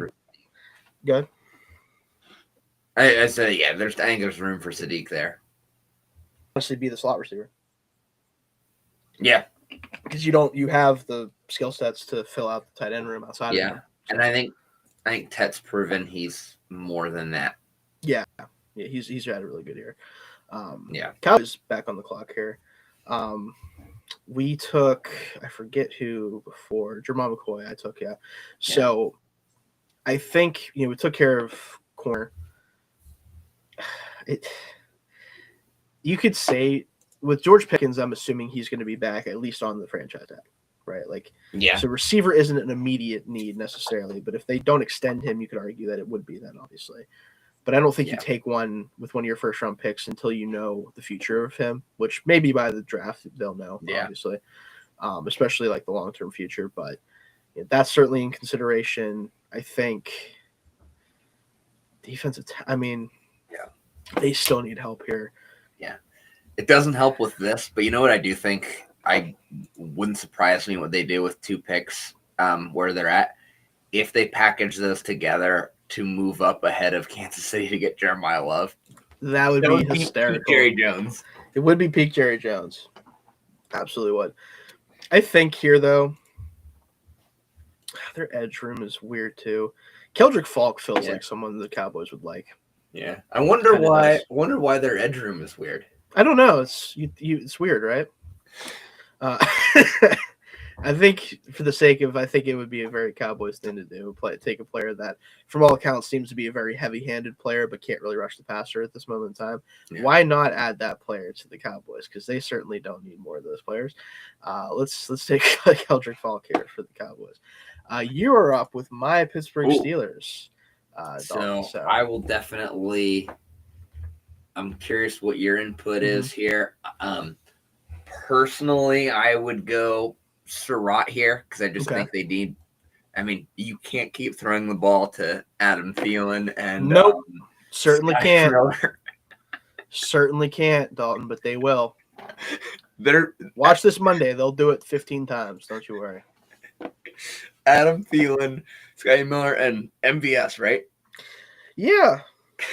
And DK because he's back, but they'll probably bracket him so that way all the other guys have to do the work. Yeah. So. Yeah, I think this is I like Surratt. I think he would complement DK really well because I do Mhm. think like Surratt's role is like like a really really good 1A. You could go Casey Concepcion, but I think you go Surratt this round, and I think there are a ton of good slots that you could get early day 3 Yeah, and gotcha. be kind of done at the receiver position. That's kind of where I'm at. Or maybe Scotty Miller's just your slot receiver. Maybe Scotty Miller just is a slot receiver. I don't know. No, we can go with Surratt if that's who you would be taking. Yeah. I would take Concepcion, personally. Just again, he's my number 2 receiver. Also, Fair. I did comp him to a player the Steelers probably wish they wouldn't have let go, Emmanuel Sanders. So I Fair. think that would also, potentially have some visions of him when they watch him. I won't be shocked if he's very high on their board this year. Yeah. That way. But again, really, any of the receivers, just take one of them, please. Yeah. I don't really. I mean, I care, but like also not really. Like that usually works out pretty okay for the Steelers when they do that. Like, if anything, I just hope they take one early-ish this year. I don't feel confident they'll take one the first 2 rounds because they're dumb. Obviously, unless they were to target for agency or something, but we'll see. Chargers at 22. So here's my problem. I want to just take an offensive lineman because I would like Justin Herbert to play football past the age of 30. So there's that. Yeah. But at the same time, board's not looking great for interior offensive line. Yeah, it would be probably Pregnon, I would guess, from just what I've heard. Again, he's also the number 1 player on this board right now. And again, probably anyone is better. So you can make a pretty good argument that doesn't really matter who you take. I can see them being interested in someone like TJ Parker just from a profile perspective for sure. Corner is one of those things where it's like technically they have it as a need, but like all the corners they ever have are good because Jesse Minter's there. So like, I mean, Dante Jackson has been ostensibly one of the best corners in the NFL from like a statistical profile and coverage profile, but he's Dante Jackson. So it's like, technically you should still want to upgrade over him. So it's weird. But I think ultimately, what's up? Yeah, real quick. Yeah. Big catch from Daquan Wright. Guy we just talked about. There it is. They're driving. What's the score? 17-16. Okay, so they're still down a point. Yeah, because their kicker doinked one earlier. The doinks. You love the doinks. Sorry. No, but here I'm going to take just because again I'm trying to make Justin Herbert play more than 7 years. I'm going to take Bregman here. That's fair. Yeah. I would mostly just to prevent what's going to happen now. I would have gone TJ Parker over there just because I think they need some edge, and also the Eagles shouldn't be allowed to get TJ Parker, but probably not. They're going to because that's what happens. That's what happens. That is true. So we'll see. Bills, Denzel Bust. Yeah, they need a receiver that is actually good and tall and not just tall. Yeah, I don't mind that just because especially if like I'm trying to think if like there's anybody else that I'd want there. We already took Tyson off the board, right? We did. See, I like Mekhi Lemon more, but they don't need Mekhi Lemon. That's not who the Bills need. They simply like Lemon should go. He will probably go earlier than what we're taking in this mock. It also probably should have been off the board, just how it's fallen for us so far. But you can't you need someone who can play X receiver actually. Correct. Like someone at this point, dude. You can't roll out Josh Palmer and Keon Coleman in 2026. Correct. You can't do it. So yeah. But Bears on the clock. This is probably Caleb Lomu here. I think we just got to keep putting big people in front of Caleb. It could be a left tackle successor for sure there. Yeah. Because, Darnell Wright's been a really good right tackle, especially this year. He's been really phenomenal this year. I'm just not convinced that offensive line is that good. Right. We've talked about this before. I know that's how you feel about him. So I get the Lomu pick here. Niners. Oh, my gosh. They really just they probably wish they could draft a healthier team right now is what they would draft if they could. Yeah. I think is this the Mekhi Lemon spot? Could be. Because the receivers don't play for them. So and I think he would be really good on a lot of these crossing routes and a lot of the stuff that, Shanahan likes to do with his receivers. he'd be a different type than what they have right now, honestly. Like, and I feel like it's weird that he's still on the board, frankly. Yeah. So like that's where I mean, like, I also would love Concepcion out here, obviously too. So, personally, but I get why, Lemon might be higher on a lot of people's boards. So something like that. I mean, you could go corner. Yeah, I'd be good with either Lemon or Concepcion. I think I like the idea of Lemon more as a blocker. He probably fits the scheme better. Yeah, I think he can do a lot of the Debo things. Yeah, I think he kind of fits that role, and they really haven't replaced. They Debo. haven't. No, they haven't. So we'll go Lemon here. Texans on the clock at 27. Yeah, the replacement for Debo has just been more George Kittle and more Christian McCaffrey, and that's not necessarily the answer. No, I don't think so. So we got Texans on the board here. What do you got for these guys? So the Texans, I mean, there's really only one spot we can look at. Unfortunately, tackle's been picked over a lot. I still think this is probably Caden Proctor. That'd be an interesting one. I think you can at least actually I haven't. Now we're gonna go Caden Proctor here. I don't hate Iancourt here either, but I think we're gonna go Proctor just because I think Proctor's got the most potential, and they do have a situation in Houston where you could keep Trent Brown for like another year and start Brown until he inevitably gets hurt, and then throw Proctor out there like midway through the season, maybe. Mm-hmm. Make him be the swing tackle for most of his rookie year. That'd be kind of where I'd lean as far as the Texans go. Yeah, I think it makes a lot of sense. Also, I think he's a player that ultimately will end up inside potentially at some point. Yeah, which they could still. I mean, they need everything still. Yeah, they just. Yeah, so I think that's pretty fair. Also, this one unfortunately pains me to do, but it's very easy. It's Kevin Concepcion here for the Browns. They can't throw the ball to Jerry Jeudy anymore. Simply cannot do it. And that would actually be really interesting because that's a guy that I think Sanders could really take advantage of with his anticipation. Yeah, that I think could be interesting because I do think Sanders has done enough to earn a year. I think he might luck into it, frankly, at this point, if nothing else, because of where the Browns are picking in the draft. Yeah, he kind of played his way to getting it by helping them win enough games to. Yeah, like he'll probably get a shot unless they bring in a veteran to replace him if they just don't think he's the answer. So we'll see, which I don't necessarily think is likely at all. Joe Flacco back again. Joe Flacco. Now, the funny thing you could do here, I don't think you would necessarily, but you could do the get the fifth-year option on the quarterback thing with the Rams if you wanted to do that with Ty Simpson or whoever you would choose. But they kind of could do whatever they want because they're the Rams.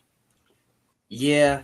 I just don't know if I really see Ty Simpson as a first round pick. I haven't watched him yet. And I definitely think they go with somebody on late day 2 or early day 3. I think they Taylon Green. Somebody. I have a spot for Luke Altmaier. You have a spot for Taylon Green? I like the Eagles to take him, and he takes Jalen Hurts' job in 2 years. Oh, I love that. That's a spicy meatball. I love that. Yeah, because he's basically Jalen Hurts, but bigger. I mean, yeah. All right. I'm willing to listen. Can't say that I agree only because I haven't watched enough of Taylon Green to say that. But I'm willing to listen to it. I mean, every time I watch him, I have a completely different opinion of him. I love that. That's great. Because there's every play. It's like, oh, he's a first round pick. The next play, it's like, oh, he should never be near a football field. Or like he should play wide receiver. That's kind of really what it is. That's awesome. Yeah. Oh man. I mean, he very much is Terrell Pryor reincarnate. Oh, that's excellent. If that's the case. Like, we need more Terrell Pryor and less good quarterbacks. Yeah. But the thing is, in the right system and in today's NFL, Terrell Pryor Might might work. have been really, really good. He might have been quarterback. right. He might have been. Honestly, I can't say you're wrong about that. Yeah. No, So for the Rams here though, yeah, I don't even like. What are the I might needs take here? whoever the tackle you like the most is, because Havenstein's like 4 or whatever, however old he is. Yeah, Like that might be the move if you're not taking a quarterback for the 5th-year option. yeah, we'll go Ahina Court here.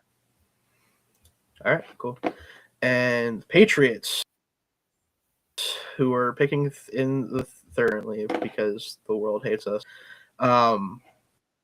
I think I don't like any of the receivers here enough that are left. No, I'm not on the Chris Brazil as a first-round pick train. I refuse to get on board. There's a lot of people on that train, and there's a lot of people who will tell you that Branches, but then I'm like, but isn't he kind of just basically a slot receiver that catches the ball 2 yards behind the line of scrimmage or something? Yeah, that's literally all he is. I have Zach Branches, wide receiver 18 for me. Yeah, I didn't even watch him yet. I will do because he declared, but I didn't watch him yet. But I can't imagine I'll love him a ton. Don't need running back for them. I think edge, like get a designated pass rusher type, like someone like Cassius Howe, can make a lot of sense for the Patriots. Like they're in a weird spot because again, I'd love a receiver here because I don't think that receiver room is like sustainable long term, but don't love the guys there. I think I'm going to just take a pass rusher type with Howe and just call it a day. So, Broncos, 31. What are we thinking? I mean, we got to get some kind of a weapon for Bo Nix. Like, we can't keep doing this. But then again, like, I don't really like any of these. Yeah, this is what we're working with currently. Yeah. This to me is probably like a trade back because I just think like in a scenario where we're doing that. Yeah. Now, I mean, you could take a corner and prepare for Riley Moss to go. Yeah, because that's going to be happening, I imagine. Yeah. This seems really early for Keith Abney. I did watch him. So I haven't watched him. I just couldn't tell you. I watched him like months ago. I know a lot of people like Colton Hood a lot. Yeah. I don't know about that, but we'll go with Chris Johnson from San Diego State. Yeah, I've heard he has some fans too. Yeah. And the Seahawks, who are currently picking 32 because they're the Super Bowl favorite according to the betting odds. This is interesting. I still don't love their interior overall.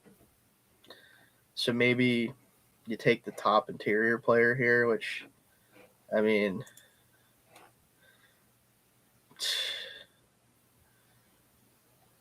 maybe Basantis, I guess. Yeah. I mean, I know a lot of people like Dunker when he moves inside at the next level as being a potential guy. I think it's too early to take any of the centers, even though I think Lou might get there at some point if he's healthy enough. But I think I'll just go Basantis here. And there we go. Let's see. Did we get any terrible grades? Okay, we got some B's. What does Draft Professor think of us? It was C for Keldrick Falk. Honestly, though, I understand that. No, no, that's Surratt. That's Surratt. Yeah, because you're higher. Yeah. Nobody likes Surratt. Nobody likes. Other than the only people that are on the Surratt train are actually one of the Draft Professor guys, Randall Slifer. Me and him are like Slifer the Sky Dragon. Sorry, I had to. No, but yeah, we did our wide receiver show. I think he had him 3. Okay. But yeah, it's a small club. There's like a handful of people in like draft circles. But yeah, I don't know why. And everyone loves Omar Cooper Jr. And I'm like, Okay, I like Omar Cooper Jr., but also they're right next to each other in the rankings, so you could argue that you could take it or leave it for me. But I get it though. I understand. Like, there's a lot to like with Surratt. I just my biggest thing is like I just can't decide if I think he's like a good enough NFL athlete. Yeah. Sometimes. Interesting Yeah. One interesting omission that we did not have in our first round. Jacob Rodriguez. Yeah, well, I don't know with him because I haven't watched any of him, but I know he was like ridiculous this year. Yeah, like a lot of people insane. felt like he should have been the Heisman.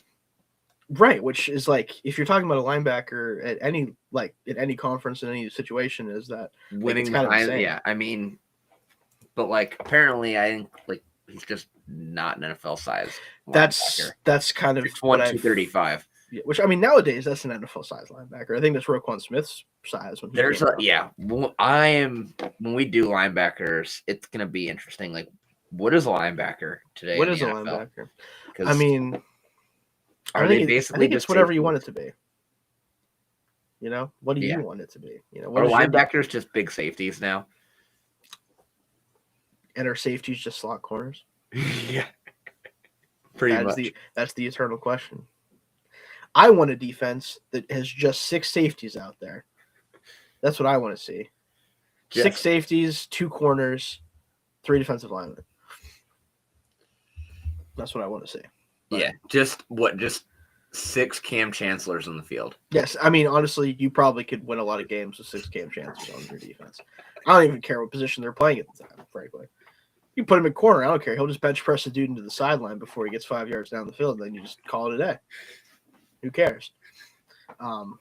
Just the sheer amount of CTE being dished out by that defense would be incredible. Yeah, get one like true fast cover corner, 4 D linemen, and then 6 Cam Chancellors everywhere else.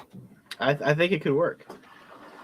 So we just gotta figure out how to clone Cam Chancellor. As you said, unfortunately, I don't think there's been 6 Cam Chancellors, period, let alone even just the 1 Cam Chancellor. Yeah, but still. Although Seahawks did the Seahawks get the second one? They might. I mean, the problem is he doesn't play the same position at all. No. But he also is sick as hell, and I'm glad that he landed where he did because now we get to enjoy that instead of wondering if it's going to work or not. Yeah. Which is awesome. That's been awesome. But that'll do it for us this week. We'll definitely be back hopefully next Tuesday, which is what our supposed to be our normal schedule is, with either interior offensive linemen or offensive tackles. I haven't decided which order we're doing that quite yet. So I don't want to do all the offensive linemen at once because that feels like an insane thing to do to somebody. So we'll do one of those two. I will decide that by tomorrow. Dawn just sitting there, so we're not scrambling to figure out what we're doing. And then we'll do whichever one we don't do would be the next, and then we will finally, mercifully, which we should know the answer to all those questions with quarterback. We will do quarterbacks after that before we get into the game. So. Is it really are there more than 3 worth watching? Here's the thing. We're going to find out. That's my answer to that. The nice thing is we already watched half of this quarterback class last year because half of them should have come out last year. Yep. And I'll be honest with you, I don't know if there's even a point in watching Drew Aller tape from this year. No. I'm probably just going to copy and paste my notes from last year and call it a day. But I will still watch. Older and more broken. Yeah, he's more injured, older, still just as weird.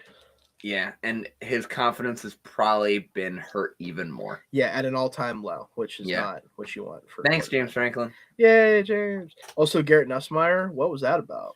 That dude sucked a lot. I think he got like some type of brain parasite that just made him like going. But although then again, you watch the tape from last year, he wasn't actually that good last year. I know, but people will tell you that he was, so I don't really know what to do with that. They gave him, what was it, number 15? Yeah. Right? Or 18. Yeah. They gave him 18. Yeah, 18. They gave him 18, and NFL draft scouts are they're really gonna like put a lot of stock into that. That was what we heard all summer, and it's like, this is not an NFL quarterback. This is not a Division I quarterback. Like, period. Yeah, my favorite part of the quarterback episode, I'm going to make us do top 10s, by the way, just because it'll be funny. Yeah. Is my favorite thing about the quarterback episode is going to be finding 10 quarterbacks to watch. Like, yeah. Because that's going to be the fun. That's going to be the most fun part. I'm not watching Nussmeier. I refuse. I've watched. I'm going to because he's going to be in the class, so I'm just going to do it. But I'm not going to like it. I already know that. See, I feel like watching wide receiver tape.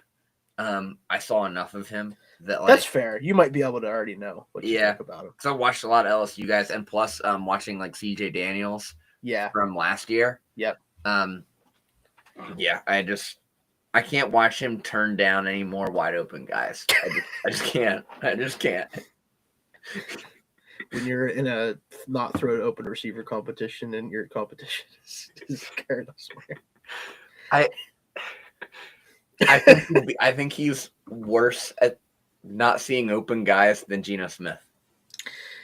And in this particular season, that what you're talking about is not good. No. That's not a Geno positive Smith, I thing. think, legitimately might be blind. He might have the Jameis Winston problem. Oh shit! What's up? Oh shit! Mark Fletcher, big touchdown run. I think it was Fletcher. No, sorry, Malachi Tony. Oh, It was a catch. It was a catch. It was catch, a short catch. I thought, yeah. Uh-oh. Malachi Tony, touchdown. Uh-oh. 24, gonna be 24-19 here. With 5 minutes or so to go? Yep. Well, we'll see if you watched our betting show, you're gonna find out here soon if Dalton and I were stupid as shit or not. So that'll be fun. Maybe Miami's just the team of destiny until they run into you know who. So yeah, but we'll see. But that'll do it for us this week. We'll see you guys next time, and hopefully we'll have the full complement submit his list via Twitter to us. So that should be good. But